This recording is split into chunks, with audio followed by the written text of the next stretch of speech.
കോഴിക്കോടിന്റെ മണ്ഡല ചരിത്രം പരിശോധിച്ചാൽ നിയമസഭാ തെരഞ്ഞെടുപ്പിലും പഞ്ചായത്ത് തെരഞ്ഞെടുപ്പുകളിലും എന്നും ഇടത്തോട്ടായിരുന്നു മണ്ഡലം നിറഞ്ഞു നിന്നത്. എന്നാൽ പാർലമെന്റ് തെരഞ്ഞെടുപ്പിൽ ഇത് തിരിച്ചാവാറുണ്ട്. കോഴിക്കോട് പാർലമെന്റ് മണ്ഡലത്തിൽ ആദ്യ തെരഞ്ഞെടുപ്പിൽ കോൺഗ്രസ് വിരുദ്ധ മുന്നണിക്കായിരുന്നു ജയം.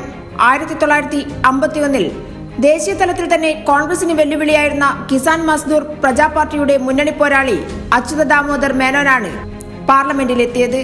1957-ൽ KP കുട്ടിക്കൃഷ്ണൻ നായരിലൂടെ കോൺഗ്രസ് നേടി. പിന്നീട് 3 തവണ ലീഗിലൂടെ UDF നിലനിർത്തി.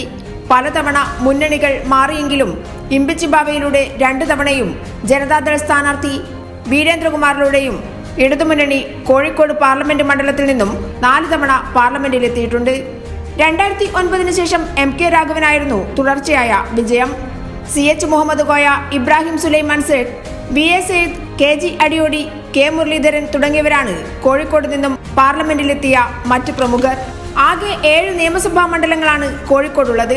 ബാലുശ്ശേരി, എലത്തൂർ, കോഴിക്കോട് സൗത്ത്, കോഴിക്കോട് നോർത്ത്, ബേപ്പൂർ, കുന്നമംഗലം, കൊടുവള്ളി മണ്ഡലങ്ങളിൽ കൊടുവള്ളി മാത്രമാണ് നേരിയ ഭൂരിപക്ഷത്തിന് UDF-ന്റേതായുള്ളത്.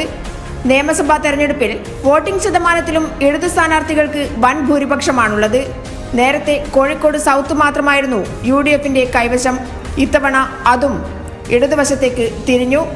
4ാം തവണ MK രാഘവൻ തന്നെ അങ്കത്തട്ടിലേക്ക് ഇറങ്ങുകയാണെങ്കിൽ CPIM കേന്ദ്ര കമ്മിറ്റി അംഗവും തൊഴിലാളി യൂണിയൻ നേതാവും മികച്ച പാർലമെന്റേറിയനുമായ എളമരം കരീമിലൂടെ മണ്ഡലം പിടിച്ചെടുക്കാൻ ഉറച്ചാണ് LDF ഗോദയിലേക്ക് ഇറങ്ങിയിരിക്കുന്നത്. കോഴിക്കോടെന്നും ചുവന്ന ഭൂമിയായിരുന്നു.